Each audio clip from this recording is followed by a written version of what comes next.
Bueno, chiquilines, a partir de ahora vamos a ver si podemos empezar a incursionar en estos pequeños videos que voy a tratar de ir dejándoles con explicaciones o para hacer el cierre o la síntesis de aquellas cosas que vamos viendo, porque bueno, esto de la pandemia y de la reclusión social, digamos, en nuestras casas y la suspensión de las actividades en la escuela va para largo y tenemos que buscar una solución para que ustedes puedan aprender, ¿tá? Y aprender cosas nuevas. Así que este primer video va a ser dedicado a las tareas de historia, ¿tá? Que puse para esta última semana. Ustedes tenían que leer material y después realizar 3 tareas, ¿tá? Fundamentalmente, la idea es que ustedes justamente pudieran ir de a poco leyendo 1, 2 o 3 textos dependiendo de la tarea que fueran respondiendo. La idea, una vez realizadas las 3, es que podamos quedarnos con la siguiente información, ¿tá?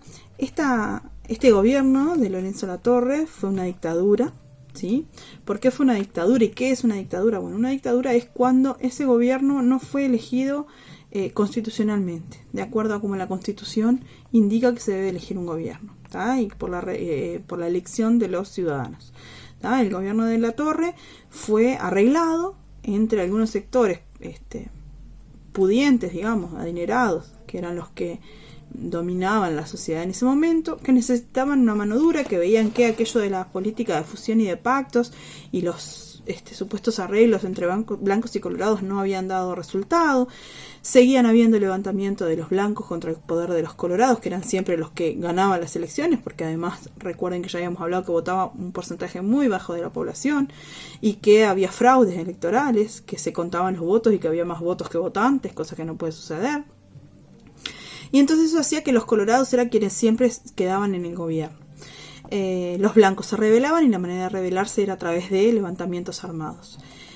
Como había una gran inestabilidad en el país, no salía adelante, no había industrialización, no salía adelante la economía, entonces los banqueros, los hacendados, la gente que tenía dinero en ese momento, estaba preocupada porque veía que esta situación los perjudicaba. Buscaron a una persona, a un coronel, ¿sí?, militar, que consideraban que era una persona inteligente y que tenía mano dura. Esa elección en realidad estuvo un poco como arreglada para que la ganara Lorenzo Latorre. Lorenzo Latorre entonces contaba con el apoyo de los sectores más pudientes de la sociedad y el ejército, y obviamente tenía en contra al resto de los sectores de la población más pobre, digamos, ¿sí? Siempre en las dictaduras, en general, porque esta es la primera de la que vamos a hablar, pero vamos a hablar de algunas otras también que hubieron en la historia de nuestro país. Las dictaduras siempre dejan, como casi todos los hechos, siempre dejan cosas positivas y cosas negativas, ¿tá? Fue negativo porque al ser una dictadura no se le permitía a la gente que opinara en contra, que otros partidos políticos se quejaran, como ahora estamos habituados a que si hay algo del gobierno que no nos gusta, la población se manifiesta en contra y habla libremente en la prensa o donde fuera. Cuando hay una dictadura no se puede quejarse acerca de ese gobierno. No se puede decir que está en contra o que pedir que pongan a otro gobernante o llamar a elecciones o lo que fuera, porque el gobernante no sigue la Constitución, no respeta las leyes, ¿tá? Por lo general lo que se disuelven las cámaras de senadores y diputados y quien establece las leyes es el gobernante de acuerdo a su criterio, ¿tá?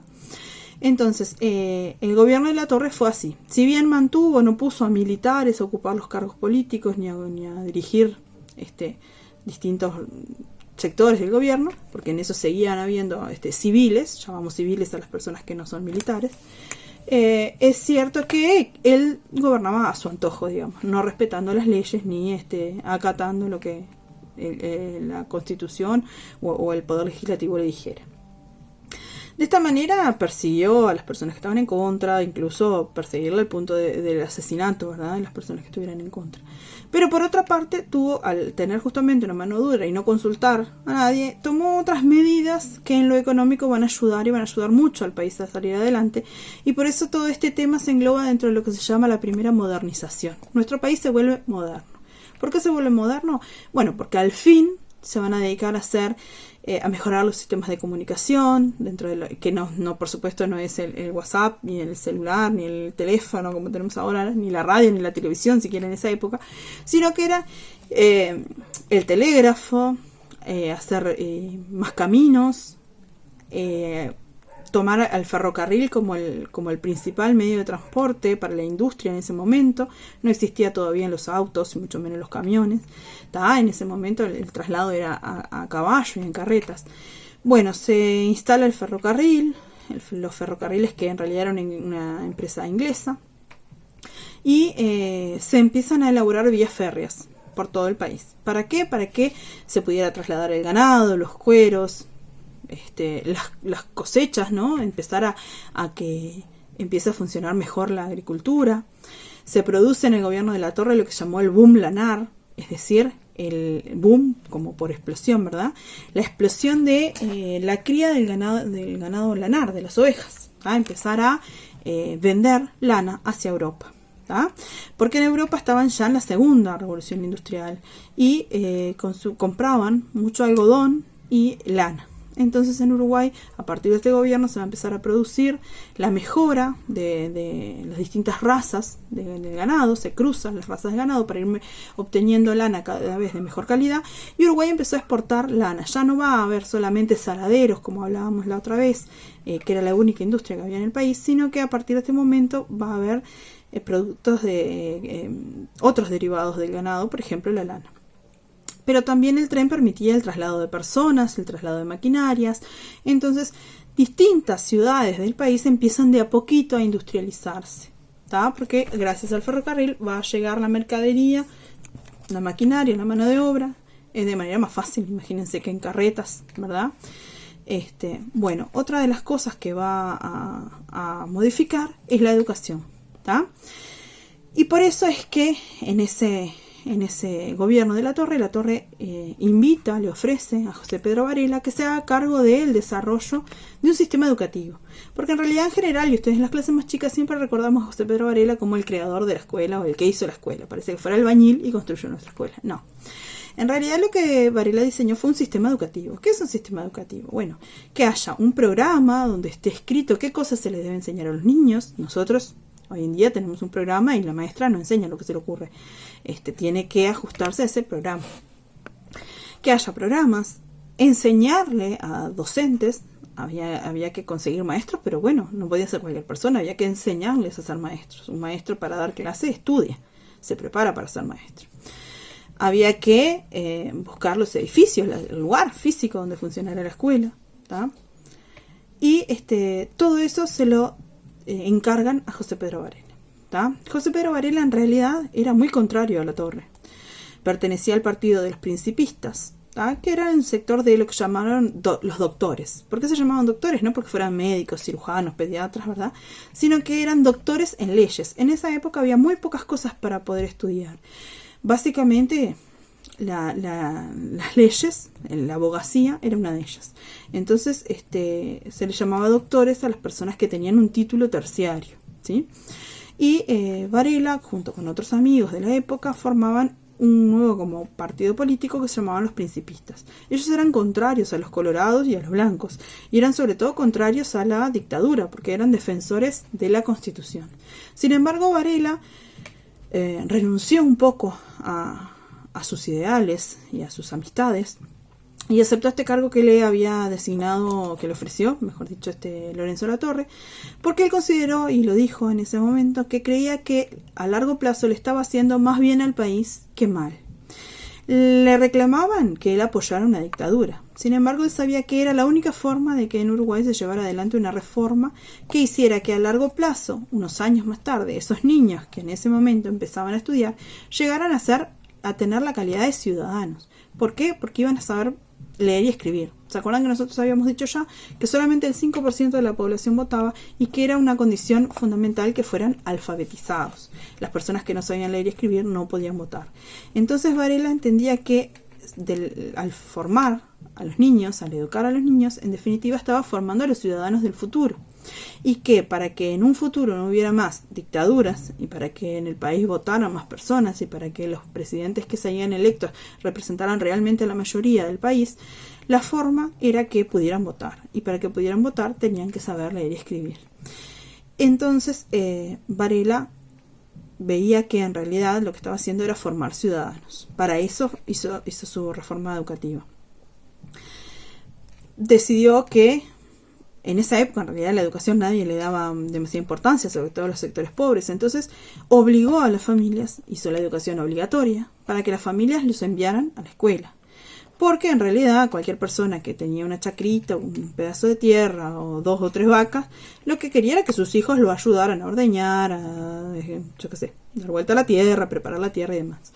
En realidad lo que hizo fue una ley que hiciera obligatoria la enseñanza para que todos los padres tuvieran la obligación de enviar a sus hijos a estudiar. Pero si los obligaba, también tenía que ser gratuita, porque la gente no tenía dinero para pagarla.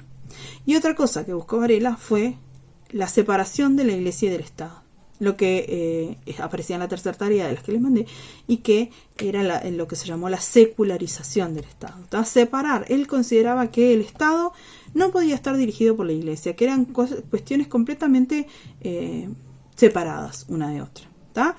Entonces, la idea de Varela era que las escuelas fueran laicas como lo son ahora, a no ser los colegios privados que optan por ser religiosos, pero la educación pública en Uruguay debe ser laica. Nuestro colegio, para los que trabajamos en la Escuela del Plata, también es laico. Pero en ese momento la Iglesia se opuso muy fuertemente, y Varela no consiguió eso. Eso se logró años más tarde, que después lo vamos a ver con otro gobierno de otro presidente.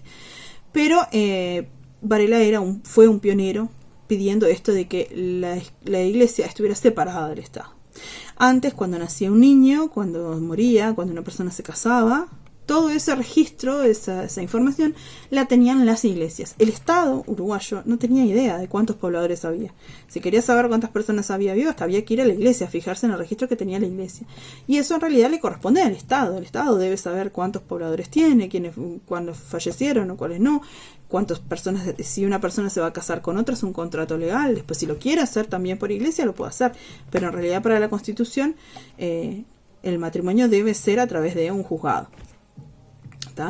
Entonces, esto de la secularización fue quitarle poder a la iglesia, cosas que antes se ocupaba la iglesia, tratar de que la iglesia ya no se ocupara y fuera el Estado el que pasara a ocuparse de esas cuestiones que tenían que ver con la organización y los datos estadísticos del país.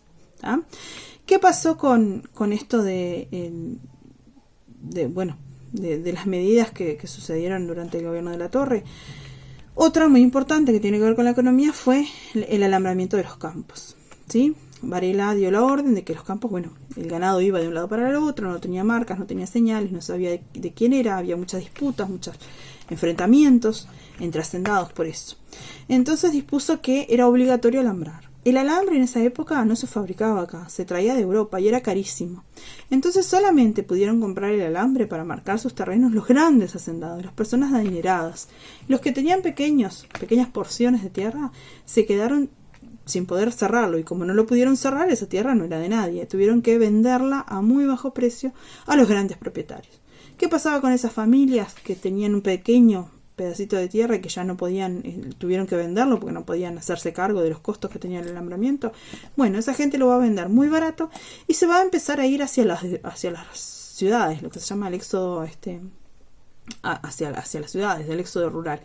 ¿Por qué? A buscar trabajo en la ciudad. Y va a empezar a formar pobreríos, asentamientos alrededor de las ciudades tratando de conseguir trabajo, porque en el medio rural o se ponían como empleados, como peones rurales, como paisanos, o no podían quedar circulando, digamos, por tierras ajenas, porque después las tierras estaban todas cerradas y eran propiedad privada.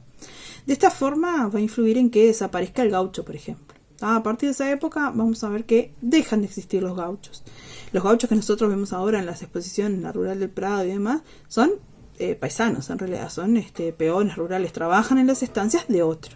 El gaucho, aquel gaucho como un personaje libre, bohemio, que andaba y circulaba por la campaña y robaba ganado y tenía varias casas, varios ranchos con mujeres, con hijos en diferentes lugares y demás.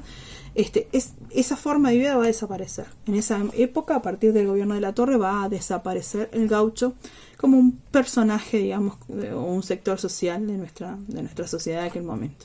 Entonces, se va a ir transformando en un peón rural o en empleado, o se va a ir a la ciudad a buscar un trabajo. Bueno, espero, se hizo largo el video, pero que haya quedado como una síntesis, digamos, de este tema para poder seguir avanzando.